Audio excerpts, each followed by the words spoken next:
learn grammar. So today you are going to learn about verbs, something more about verbs. Verbs முன்னே நான் சொல்லியிருக்கேன் primary verbs and main verb.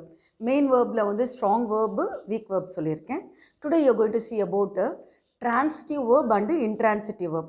என்னோட videos நிறைய ரெகுலராக பார்த்துட்டே இருந்தீங்கன்னா தான் வந்து உங்களோட ஒவ்வொரு வேர்ப்ஸும் எப்படின்றது உங்களுக்கு சரியாக தெரியும். அதை நீங்கள் நிறைய லேர்ன் பண்ணிக்கலாம்.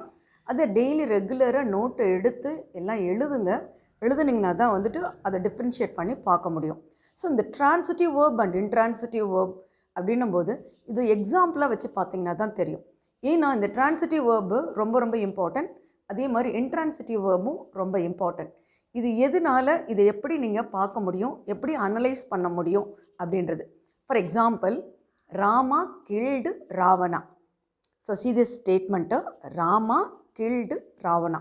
ஸோ இப்போ இங்கே பார்க்கும்போது வாட் ஹேப்பன் டு ராவணா அப்படின்னும் போது வாட் ஹேப்பன், நல்லா கேள்வி புரிஞ்சுக்கோங்க. வாட் ஹேப்பன் அப்போ வந்துட்டு Ravana was killed by Rama.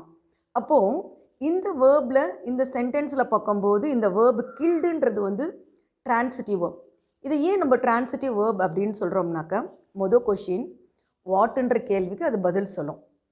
Next வந்துட்டு இது வந்து ஆக்டிவ் வாய்ஸாக இருக்கும். அதாவது ராமா கில்டு ராவணா இதுன்றது ஆக்டிவ் வாய்ஸ்.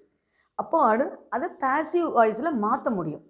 அப்போ பேசிவ் வாய்ஸில் மாற்றுற எந்த வேர்ப் இருக்குதோ அது வந்து ட்ரான்சிட்டிவ் வேர்பாக தான் இருக்கணும். அப்போது அது மட்டும் கிடையாது, இந்த Ravana was killed by Rama இது மட்டும் இல்லைங்க, இது SVO பேட்டர்னாக இருக்கும். So you have to know the 3 rules.